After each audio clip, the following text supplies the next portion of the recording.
aqui no capítulo 10. Deus trazendo o mundo gentílico para o projeto, trazendo homens gentios para o projeto. E Deus preparou Pedro para entender este projeto, e Pedro não relutou. Ele relutou em comer os animais que ele viu na visão, mas ele não relutou em tentar se aplicar a entender a mensagem que Deus estava trazendo. Ele entendeu finalmente quando chegou na casa de Cornélio. Entendeu que a visão se tratava daquele momento, de que Deus estava trazendo algo que para os judeus era impuro, mas para Deus era um projeto. Ele estava abrindo as portas da salvação para todos. Chegamos no capítulo 11, vamos ler o versículo 1 em diante. E aconteceu que os demais apóstolos e irmãos que estavam na Judeia ouviram falar que os gentios também haviam recebido a palavra de Deus. A notícia sempre chega, principalmente aquelas notícias contundentes, né, queridos? Porque notícias de grandes atos poderosos chegam, mas chega mais depressa notícias contundentes. Todo mundo ficou sabendo que Pedro havia acabado de visitar um homem que era gentio, havia entrado na casa deste homem para visitá-lo. Todos já sabiam. E sabiam também que eles haviam recebido essa palavra, que era a palavra de Deus. Versículo 2. Assim, quando Pedro subiu a Jerusalém, os que eram do partido dos crentes circuncisos o criticaram argumentando. Vejam o grupo que interrogou Pedro. Os chamados crentes, os crentes, melhor dizendo, circuncisos, ou seja, aqueles crentes que eram a favor da circuncisão.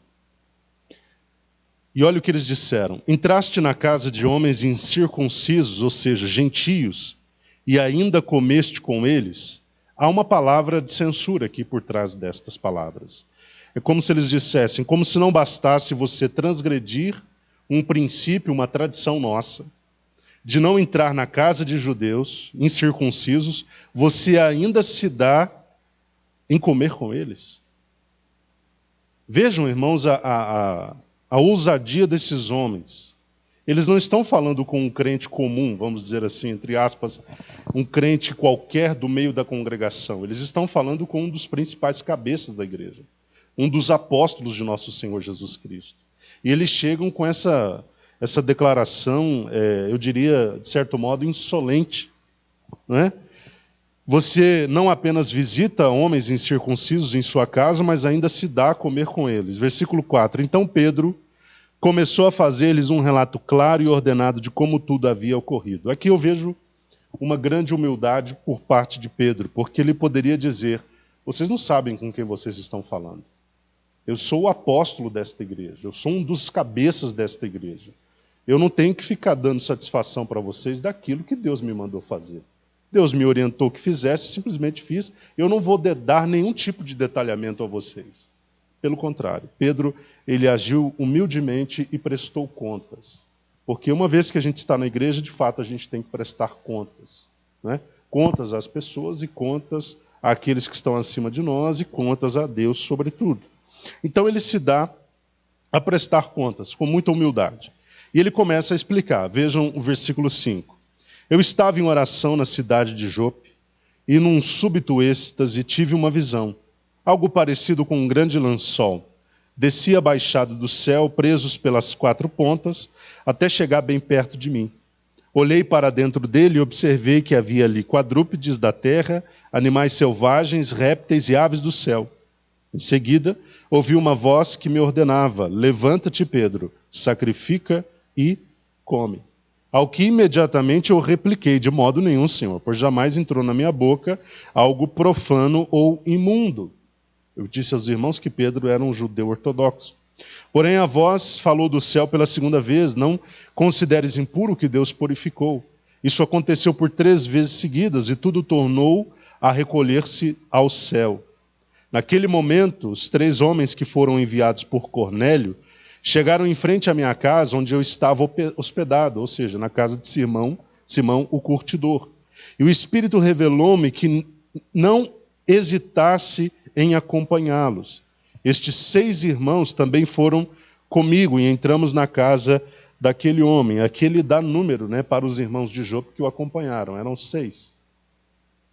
Interessante que ele usou até agora 2 argumentos. Primeiro argumento, o argumento da visão. Deus me deu uma visão a esse respeito. Segundo, Deus, através do Espírito, confirmou que deveria acompanhar os homens enviados por Cornélio. Tá? Pedro, na sua prestação de contas, ele está embasando a sua decisão de ter feito o que fez. Deus me apareceu em visão. Eu relutei em fazer o que Deus pediu por 3 vezes, até que a visão cessou com a subida ou com o retorno do lençol. Mas em seguida o Espírito revelou-me que eu deveria acompanhar os homens enviados por Cornélio, segundo o argumento. Versículo 13. Ele nos contou como um anjo lhe aparecera no recinto da sua casa e lhe ordenara: envia homens a Jope e manda buscar Simão, também chamado Pedro. Ele te transmitirá uma mensagem por meio da qual serás salvo, tu e toda a tua casa. Terceiro argumento, o argumento de que o Senhor apareceu ao gentio que convidou Pedro. Então, não sei se os irmãos estão compreendendo como os argumentos de Pedro estão todos baseados em algo que Deus está fazendo. Deus me deu uma visão, Deus, através do Espírito, me recomendou a acompanhar os homens, e Deus também apareceu através de um anjo a Cornélio, o gentio, pedindo que me convidasse. Então ele está mostrando que tudo foi uma iniciativa da parte do próprio Deus. Versículo 15. Assim que comecei a pregar, o Espírito, num instante, sobreveio a eles da mesma maneira como veio sobre nós no princípio. Outro argumento de Pedro. Ele está dizendo que, a partir da pregação do Evangelho, o Espírito veio sobre eles. Eles quem? Os gentios que estavam na casa de Cornélio. É como se Pedro dissesse: precisa de uma chancela maior do que essa? Se o Espírito que veio sobre nós também veio sobre eles, isso já não é um sinal grande o suficiente de que Deus está aprovando esse procedimento todo? Versículo 16. E naquele momento, ou seja, no momento em que o Espírito veio sobre os da casa de Cornélio, lembrei-me do que o Senhor me havia dito. João, de fato, João o Batista, batizou em água. No entanto, vós sereis batizados com o Espírito Santo.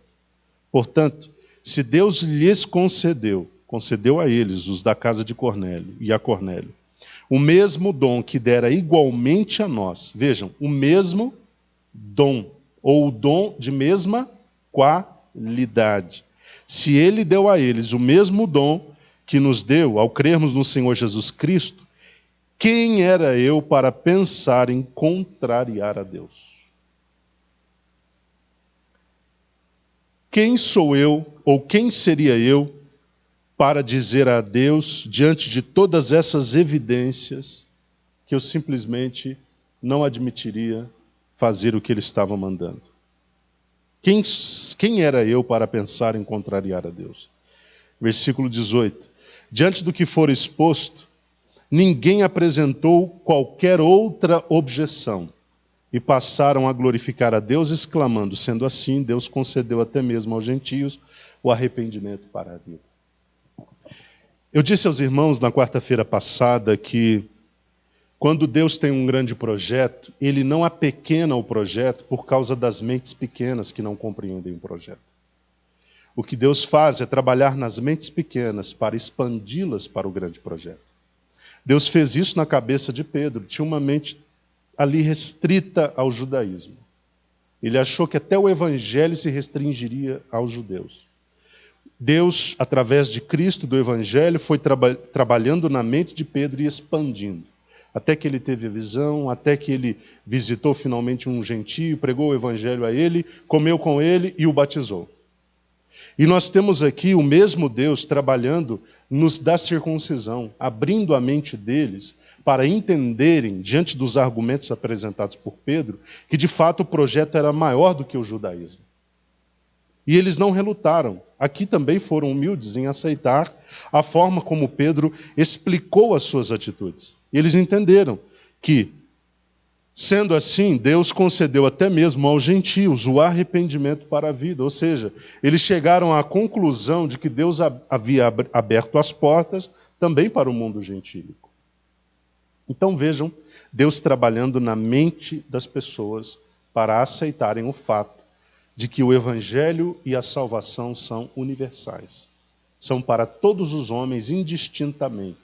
Sejam de que classe for, de que cor for, seja de que povo for, de que etnia for, de que língua for, o Evangelho é para todos. Então, o projeto permaneceu do tamanho que sempre foi. A mente dos homens, a mente dos servos, é que Deus foi trabalhando para expandir, para que esta mente alcançasse o tamanho do projeto. Então, a igreja estava ali sendo preparada para compreender que a porta estava aberta para todos.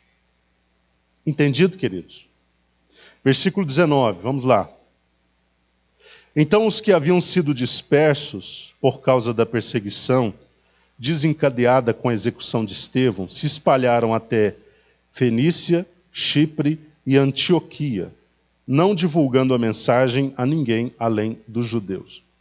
Nós temos, com a ocasião da perseguição desencadeada por Saulo, uma diáspora inicial, que foi aquela do capítulo 8 que nós estudamos.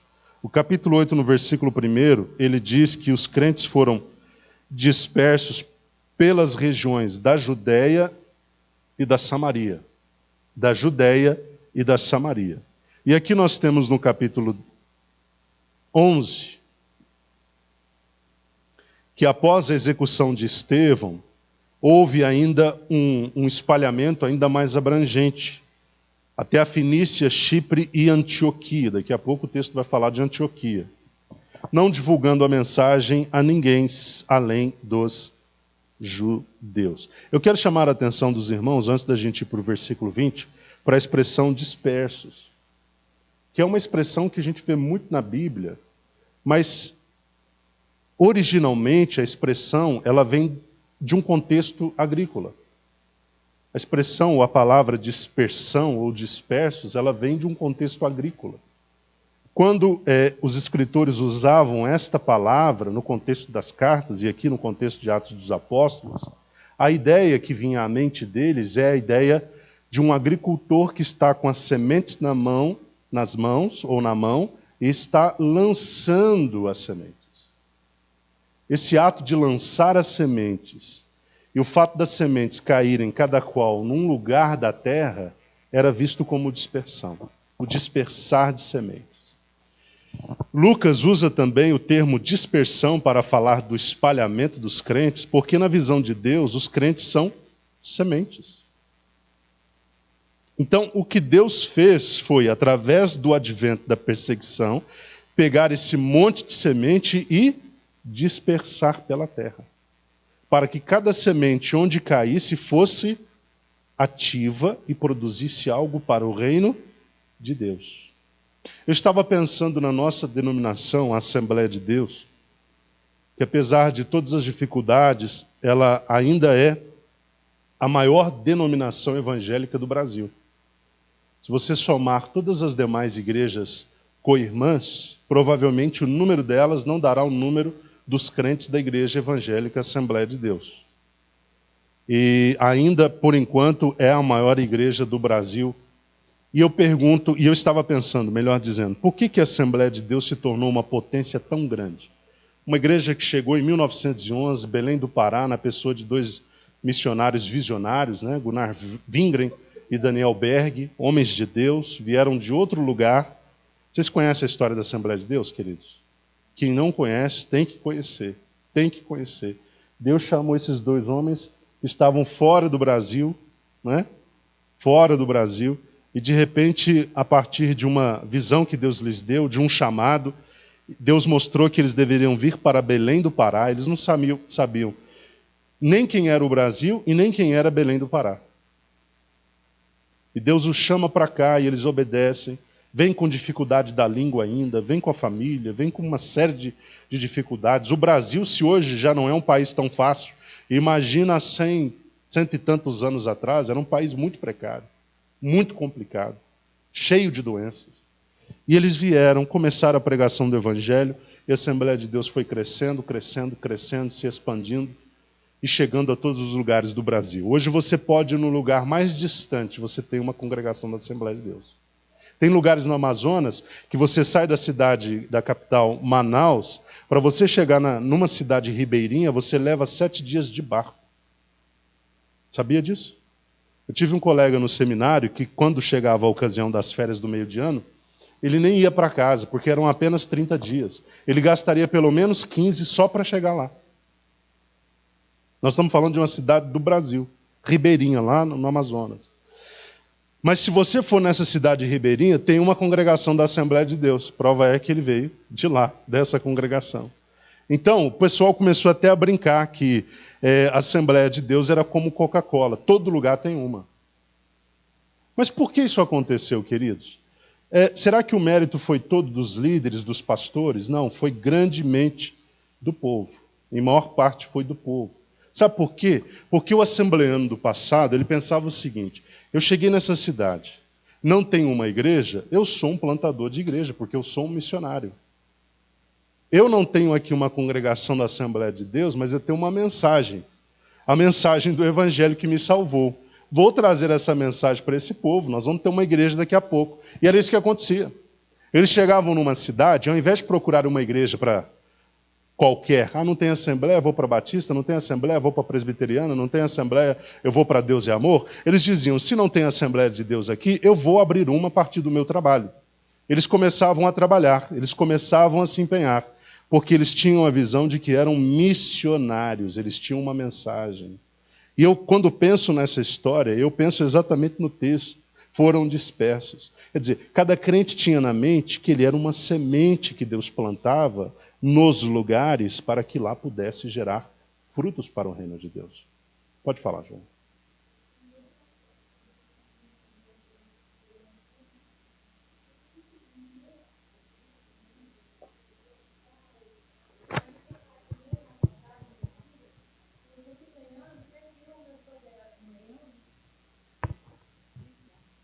Porque o meu sogro é assembleiano, ele é a esposa. Primeiro ela foi, depois ele foi. Então ele tocava sanfona e o pessoal lá, a cidade é pequena. Então, dia de culto, eles juntavam com o grupo deles de louvor e iam para outra cidade, igual eu estou falando, para a cidade vizinha, que não tinha uma igreja, e iam louvar e andavam quilômetros para chegar lá. Então eles tinham assim tanto amor pela obra, que eles levavam horas para chegar lá, iam a pé, carregando instrumento, iam todo mundo, levando criança, iam para lá, para os lugares pequenininhos, fazenda, sítio, sei lá, lugarzinho pequenininho, faziam a obra, pregavam, louvavam e depois voltavam a pé, ainda no mesmo dia, chegando em casa de madrugada com alegria. Exatamente. Então, nós tínhamos no meio da Assembleia de Deus essa visão poderosa dos crentes. Se eu não tenho uma denominação representada nessa cidade, que é a Assembleia de Deus, eu sou um assembleano. Mas mais do que isso, eu sou um missionário. Eu sou um servo de Deus. E a missão de pregar o Evangelho não é só da liderança, é minha também. Eles começavam a reunir-se a partir das casas, ou de casa. Pessoal, estou chegando na cidade, minha casa está aberta, toda terça-feira nós vamos estar aqui para fazer um culto ao Senhor. Vocês não sabem quem é Jesus, vem para conhecê-lo. Você está precisando de milagre, vem que a gente vai orar, Deus vai fazer um milagre. Eu estou falando de crente comum, meus irmãos. Estou falando de crente comum. E o povo começava a ir, o evangelho começava a progredir, daqui a pouco a casa era pouco, né?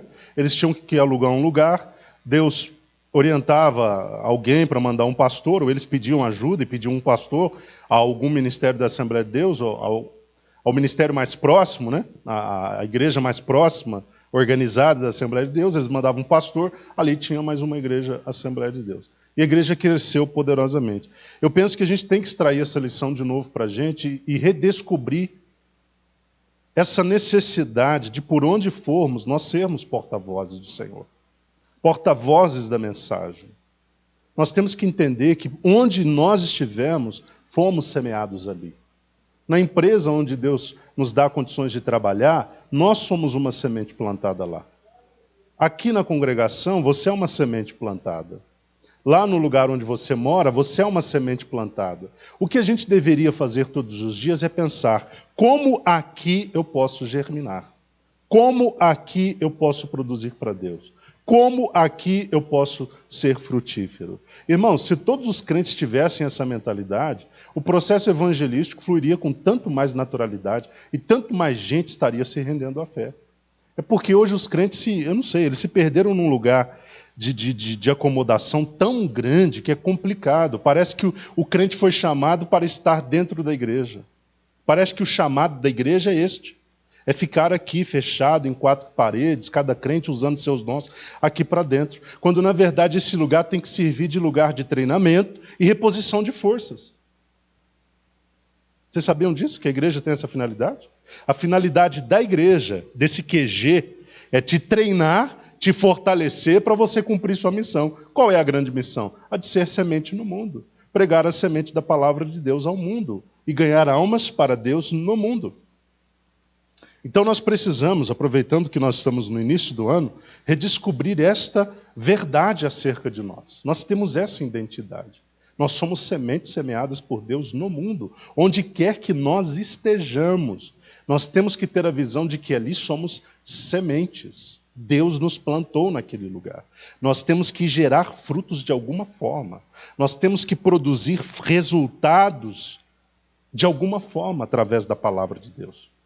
Hoje, para um crente abrir a sua casa para receber um culto, é uma luta. Isso deveria ser natural, todos os crentes deveriam ter as suas casas abertas, para que lá fosse um ponto de partida para a expansão do evangelho naquele perímetro. Claro que com a pandemia agora ficou complicado, mas a pandemia um dia acaba, sim ou não? E nós precisamos sair da pandemia com a visão de que a minha casa pode ser uma igreja. A minha casa pode ser o ponto de partida de uma igreja.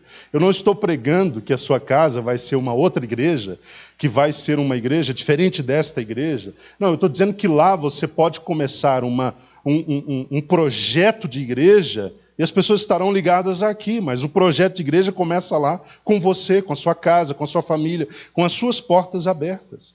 Os irmãos estão me entendendo? Nós temos que entender que onde nós estamos, ali o evangelho precisa ser difundido. Se não está sendo, o erro está sendo nosso. Se ninguém à nossa volta está recebendo a mensagem do evangelho, nós estamos plantados ali inutilmente. Se ninguém está sendo alcançado, nós estamos ali para quê? Para compor lugar? Para ocupar simplesmente o espaço? Não, você foi plantado estrategicamente ali. Ali você tem que começar a frutificar para Deus e espalhar a mensagem do evangelho para o vizinho do lado, do outro lado, de frente, de trás. Você tem que começar a espalhar a mensagem do evangelho. Peça a Deus projetos para você executar a partir de onde você mora. Você sabia que Deus pode te dar esses projetos? É porque os crentes estão tão acomodados que eles estão esperando um projeto da igreja para eles executarem. Deus pode te dar projetos individuais para você executar a partir de onde você está. Senhor, eu sou semente nesta vizinhança. Me dá um projeto para desenvolver a partir de onde eu estou. Como eu posso ser frutífero a partir de onde eu estou? Lá no nosso condomínio, a Elaine tem desenvolvido um trabalho muito especial com mulheres. Uma visão que Deus deu a ela e nós temos apoiado e trabalhado para que essa visão vá se expandindo. Ela criou um grupo de mulheres, de mães, na verdade, de mães, e elas criaram uma rede de relacionamentos, e a partir da rede de relacionamentos, o grande propósito da criação da rede apareceu, que não era simplesmente fazer amizade. O propósito de começar a partir de uma amizade, era a partir da amizade, trazer a semente da palavra de Deus. E hoje, graças a Deus, a rede só está crescendo, só está expandindo. Todo mundo tem sido alcançado pela palavra de Deus. Pessoas estão expondo seu coração, dizendo que estão afastadas, ou que nunca foram a uma igreja, mas a partir do trabalho do grupo, elas vão procurar uma igreja, vão procurar um pastor, vão procurar uma restauração. Quer dizer, nós estamos fazendo a partir de onde nós estamos.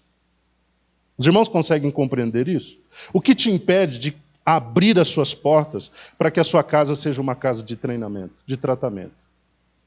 Dentro de uma direção de Deus, obviamente, e respeitando esse período que nós estamos aí. Mas depois disso, o que te impede de pedir a Deus que te dê uma estratégia que você possa fazer a partir da sua casa, e não apenas aqui na igreja, ou a partir da igreja. Então o evangelho teve muito sucesso por isso, porque por onde os crentes iam, eles pregavam o evangelho. O mesmo aconteceu na igreja primitiva. Eles chegaram na cidade, na região da Judéia, todo mundo começou a pregar. Chegaram na região da Samaria, todo mundo começou a pregar. Chegou aqui na região da Fenícia, Chipre e Antioquia, todo mundo começou a pregar, desesperadamente. Nós precisamos divulgar a palavra de Deus, pregar o evangelho. Versículo 20. Alguns deles, entretanto, eram de Chipre e Cirene, e que chegaram a Antioquia. Quer dizer, nem todo mundo veio de Jerusalém, né? Alguns se espalharam a partir de outros lugares. Pregaram também aos gregos, apresentando-lhes o evangelho do Senhor Jesus.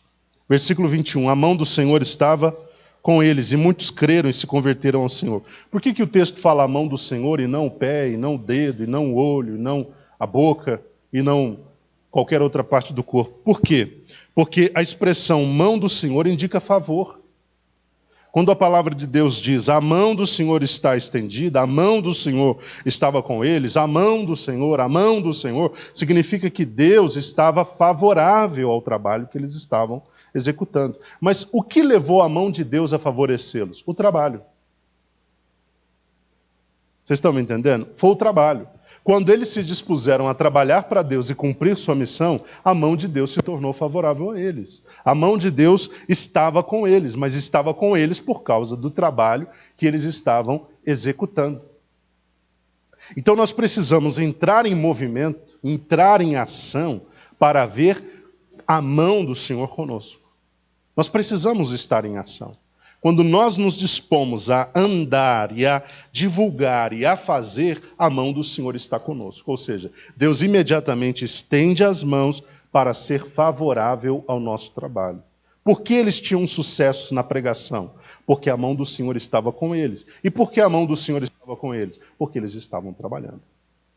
Então, cada vez que nós estamos em atividade no reino de Deus, a mão do Senhor está conosco, para nos fortalecer, para nos instruir, para nos ajudar, para ser favorável a nós, para nos usar poderosamente por onde nós formos. Como a mão do Senhor estava sobre eles, qual foi o resultado? Ou estava com eles, qual foi o resultado? Muitos creram e se converteram ao Senhor. O favor de Deus gerou esse resultado. O favor de Deus gerou essa resposta. Como a mão do Senhor estava com eles favorecendo, muitos creram e se converteram ao Senhor. Versículo 22. Assim que a notícia desse fato chegou ao conhecimento da igreja em Jerusalém, eles decidiram enviar Barnabé a Antioquia. Por que eles enviaram Barnabé para Antioquia? Porque o evangelho cresceu muito lá, tá? Na Antioquia. Era uma cidade de aproximadamente 500 mil habitantes. Não é a Antioquia da Psídia, não. Antioquia da Síria. É essa Antioquia do texto. Por que eles decidiram enviar Barnabé para a Antioquia? Porque Barnabé falava grego.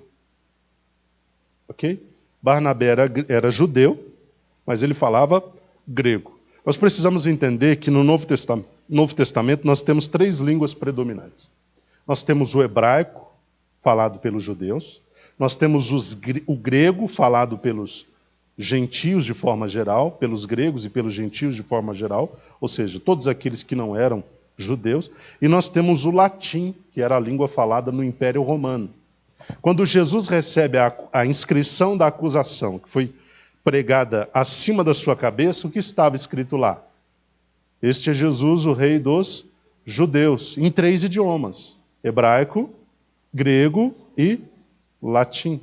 Então, as 3 línguas faladas naquele tempo. Barnabé vai para a região de Antioquia porque lá se falava muito o grego. E precisava de alguém que tivesse fluência nesse idioma, né, para conseguir trabalhar a questão da igreja ali. Porque a igreja surgiu lá, não foi com a vinda de um apóstolo. A igreja surgiu lá, não foi com a descida do apóstolo Paulo, Pedro, não, foi com os crentes. Os crentes espalhados chegaram na cidade, difundiram o evangelho, e precisaram de um pastor, ok? E aí, quando o ministério lá de Jerusalém fica sabendo da necessidade, mandam Barnabé, que é o filho da consolação. Eu diria que não haveria homem mais habilitado a estar em Antioquia do que Barnabé. Pode falar, Pedro. Esse Barnabé foi o que apresentou Saulo aos discípulos? É o mesmo. Ah, sim. Exatamente. Eu lembrei do nome e confirmar. Por que eu digo que Barnabé não seria... Aliás, Barnabé era mesmo o homem mais indicado a ocupar essa função de ser líder ou de ajudar na liderança lá da igreja de Antioquia. Porque ele era um homem com ministério voltado para as pessoas. Ele era um homem com ministério voltado para as pessoas. Na igreja de Cristo existem vários dons. Vários dons. Existem aqueles que têm dons com pessoas e tem pessoas que têm dons que não é de trato das pessoas, não é referente ao trato das pessoas. Então Barnabé era um homem que era o líder ideal para aquela ocasião, porque ele era um homem que tinha uma afinidade muito boa com as pessoas. Ele ajudou Saulo quando Saulo chega em Jerusalém, recém-convertido.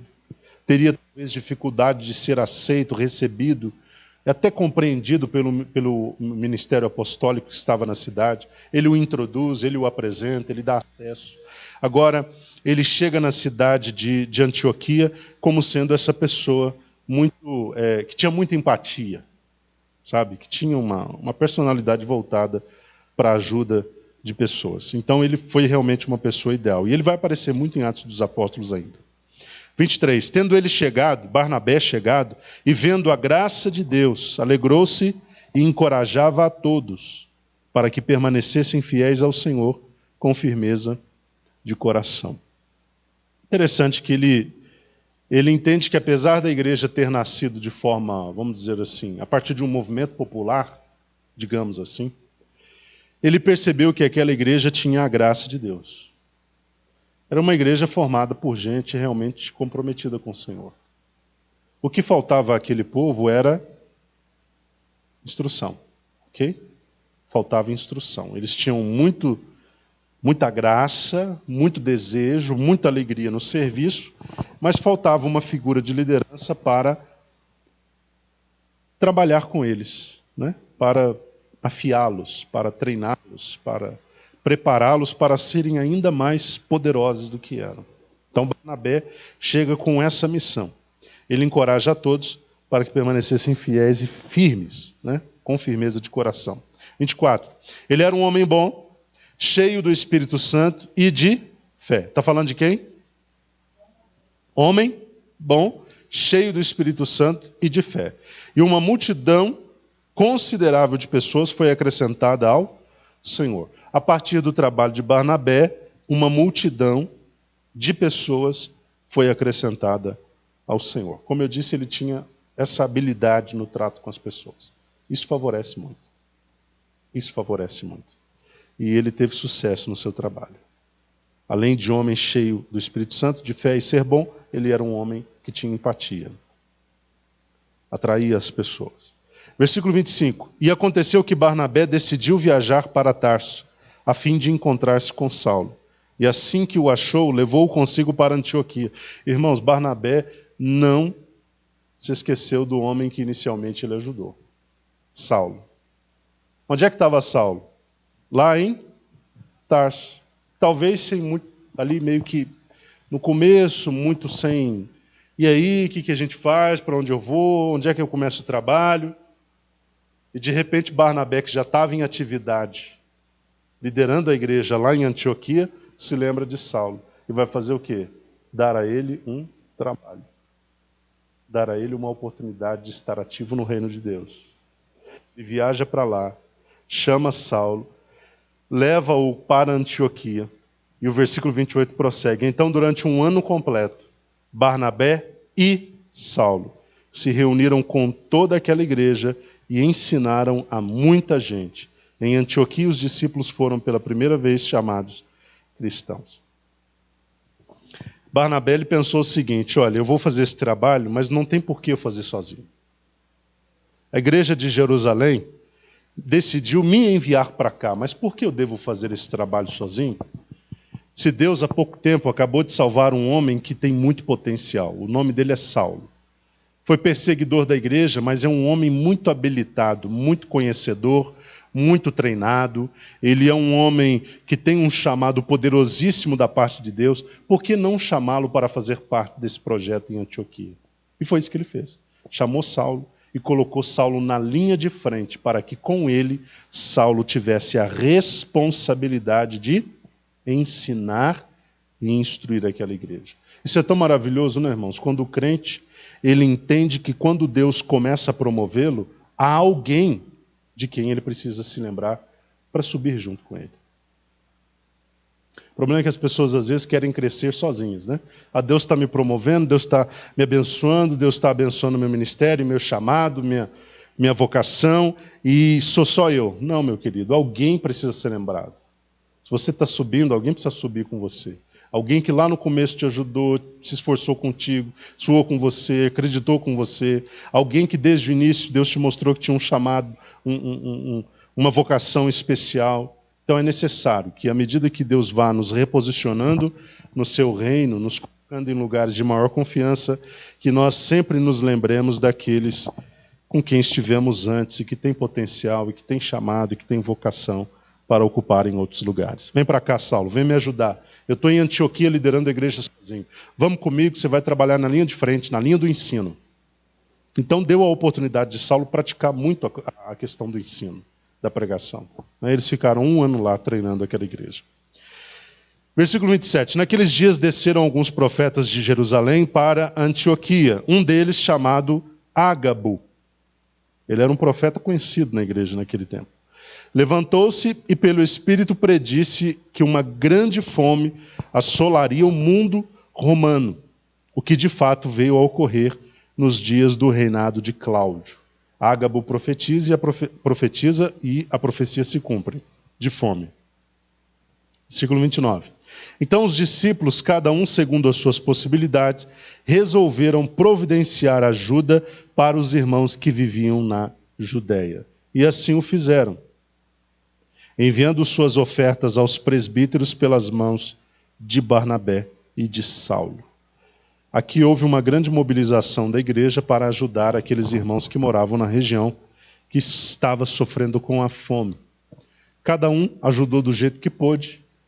O pessoal arrecadou um certo recurso, uma certa quantidade de ofertas, entregou nas mãos de Barnabé, nas mãos de Saulo. Eles desceram então para a região da Judéia e assistiu os irmãos que estavam em dificuldade. Isso é maravilhoso, né? É a cara da igreja. Deve ser a cara da igreja. A capacidade de agir generosamente, a capacidade de não deixar o outro irmão na dificuldade. Não é falar para os crentes da Judéia, nós vamos orar para que Deus abra as portas, para que Deus mande chuva. É pegar dinheiro, é pegar mantimento, é reunir os recursos e enviar para esses irmãos. Foi isso que eles fizeram. Vamos entrar no capítulo 12, que nós precisamos acelerar um pouco mais, irmãos, esse estudo de Atos dos Apóstolos. Capítulo 12. Naquela mesma ocasião, o rei Herodes mandou prender alguns que pertenciam à igreja, com o objetivo de maltratá-los. E matou a Tiago, irmão de João, por execução ao fio da espada. É o segundo martírio de que se tem notícia em Atos dos Apóstolos. O primeiro deles foi o de Estevão. E agora o irmão de João, que era Tiago, ele foi martirizado, ele foi degolado. Nós temos outro Tiago na Bíblia. Que Tiago era este? Irmão de Jesus. Não foi ele que morreu aqui. Foi o irmão de João. E ele teve a sua cabeça cortada nesse momento de perseguição. O apóstolo, exatamente. Observando que esta atitude agradava aos judeus, quem observou? Herodes, que trabalhava para atender a opinião das pessoas, né? Ele estava preocupado com a opinião do mundo romano, estava preocupado com a opinião do mundo judaico. Ele queria sempre achar um lugar onde ele pudesse agradar a todo mundo. Por isso ele reconstruiu o templo, para agradar os judeus. Por isso ele construiu Cesareia, para agradar o mundo romano. Okay? Então ele ficava ali naquela posição de tentar agradar todo mundo. Ele viu que a perseguição agradou os judeus. Claro, os judeus que eram contra ao cristianismo, chamavam aquela religião de seita do caminho. Prosseguiu ordenando também a prisão de Pedro durante a festa dos pães sem fermento. Uma festa que começava lá com as celebrações da Páscoa e durava em torno de 8 dias. Tendo-o prendido, mandou que fosse jogado ao cárcere e determinou que fosse vigiado por 4 escoltas com 4 soldados cada uma. Ao todo eram quantos soldados? 16. 4 escoltas com quantos soldados cada escolta? 4, eram 16. Herodes tinha a intenção de apresentá-lo em julgamento público logo após a Páscoa. Assim, Pedro estava detido no cárcere. De novo, a segunda vez, se não me engano, que nós vimos aqui, segunda ou terceira vez que Pedro estava agora preso no cárcere. Mas, em contrapartida à prisão de Pedro, o que a igreja fazia? Orava fervorosamente a Deus a favor dele. Ou seja, a igreja se aplicava ao ministério da intercessão por Pedro. Senhor, Pedro está preso, um dos nossos líderes está lá, tenha misericórdia, está por causa da tua palavra, precisamos dele para continuar pregando o evangelho. A igreja orava por ele. Versículo 6. E aconteceu que na noite anterior ao dia em que Herodes pretendia submetê-lo a julgamento, Pedro estava dormindo entre 2 soldados, com algemas presas e 2 correntes.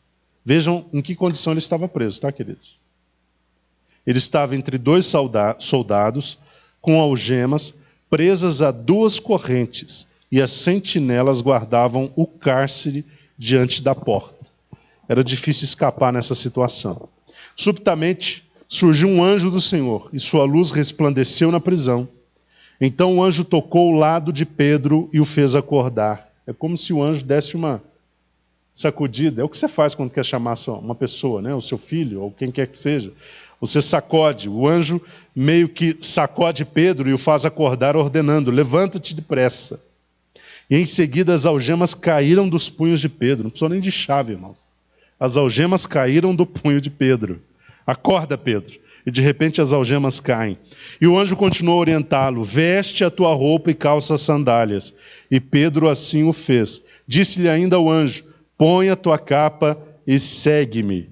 Ao sair, Pedro o seguiu, mesmo sem saber se o que estava acontecendo por meio do anjo de fato era real, pois lhe parecia fruto de uma visão. Vocês percebem que está tudo acontecendo com soldados ali, né? Sim ou não? Explica isso. Mas explica Pedro pegando a sandália, trocando de roupa, colocando a capa com soldados lá.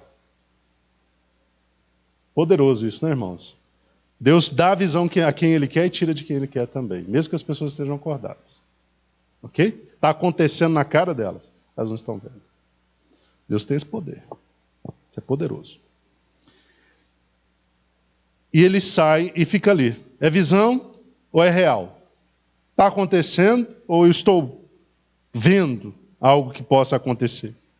Versículo 10. Todavia passaram a primeira e a segunda sentinela.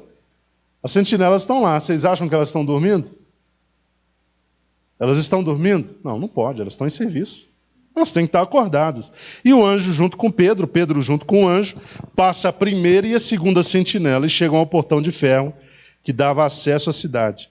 Este se abriu por si mesmo para eles e passaram.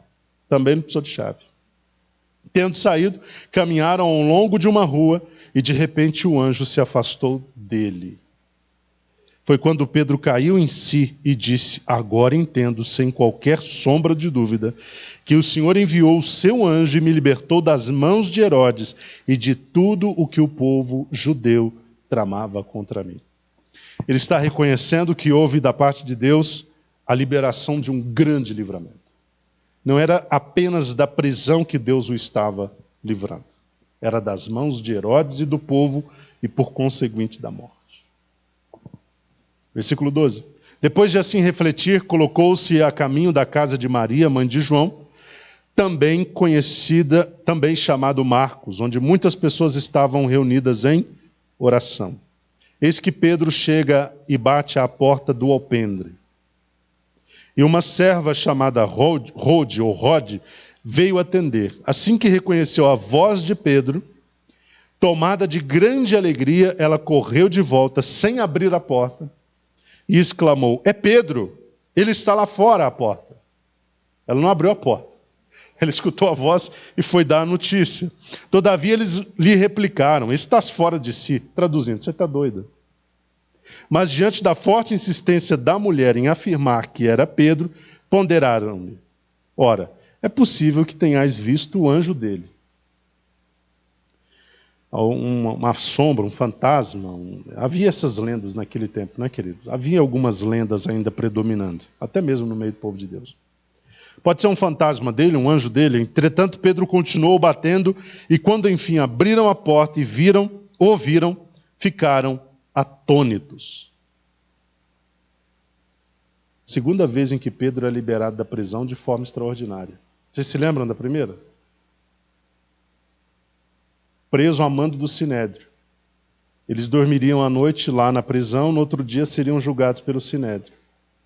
E de repente Deus os liberta da prisão. Ele escapa da prisão, com sentinela também, com soldado também. Ninguém se deu conta da ausência deles. E no dia seguinte, quando o Sinédrio manda alguém buscá-lo, junto com os irmãos que estavam lá, quem entrou no cárcere disse: mas espera aí, Pedro não está aqui mais.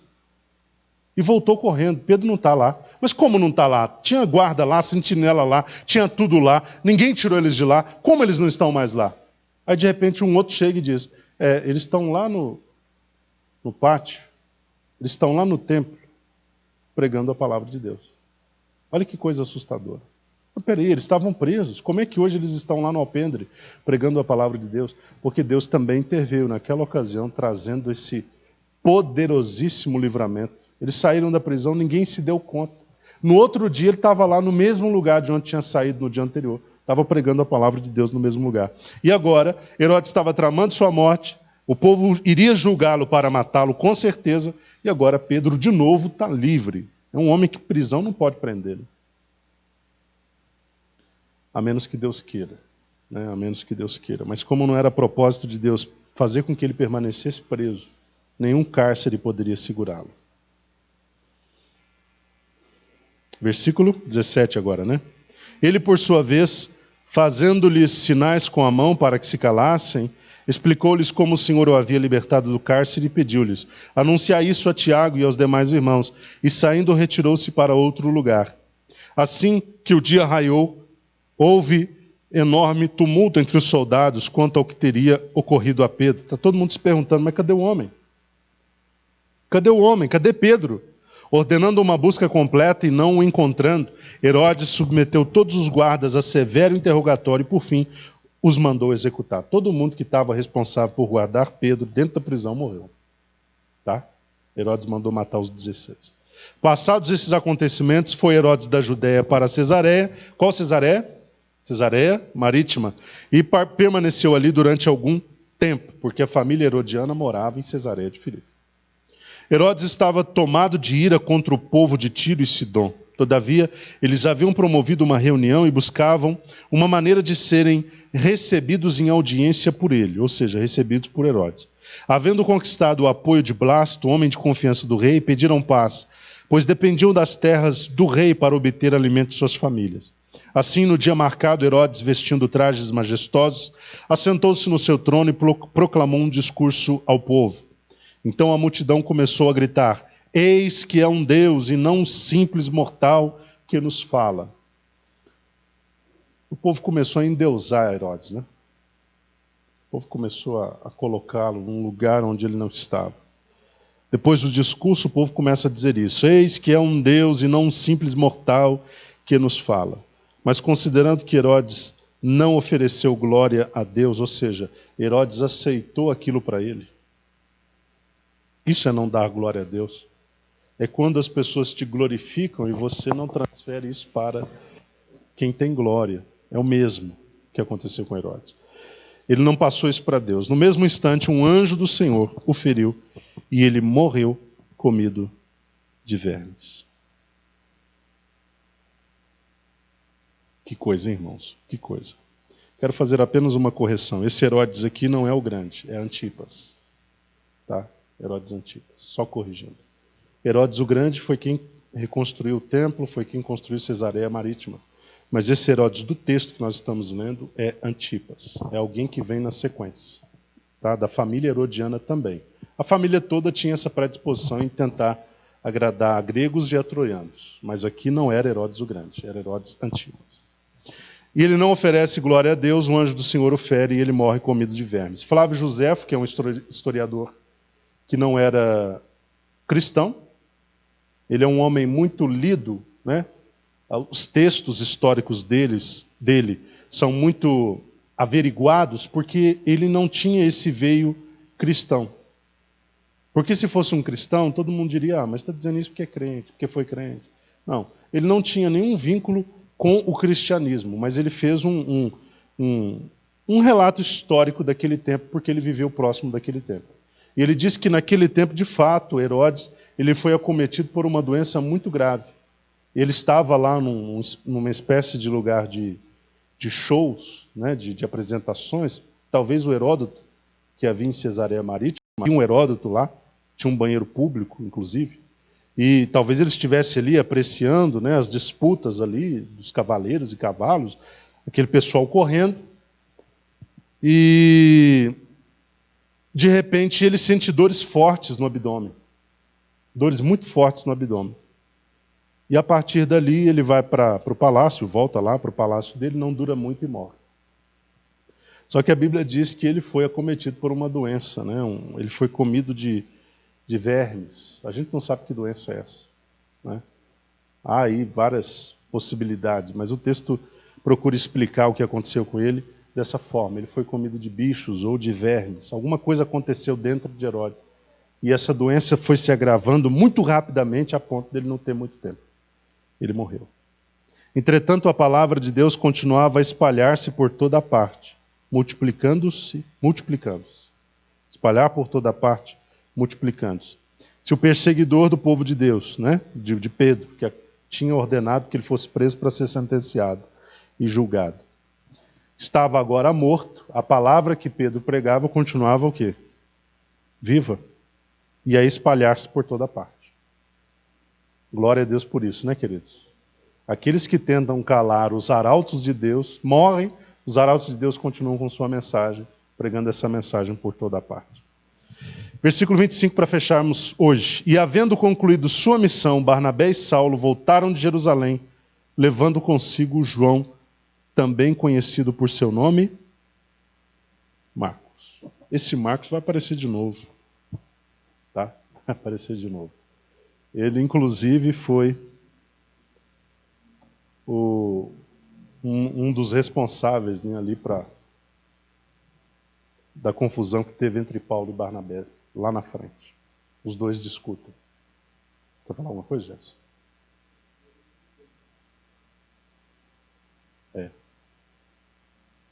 Amém, queridos? Então, semana que vem nós vamos para o capítulo 13, né, a primeira viagem missionária. A primeira viagem missionária. Graças a Deus. Queridos, sexta-feira, culto com círculo de oração.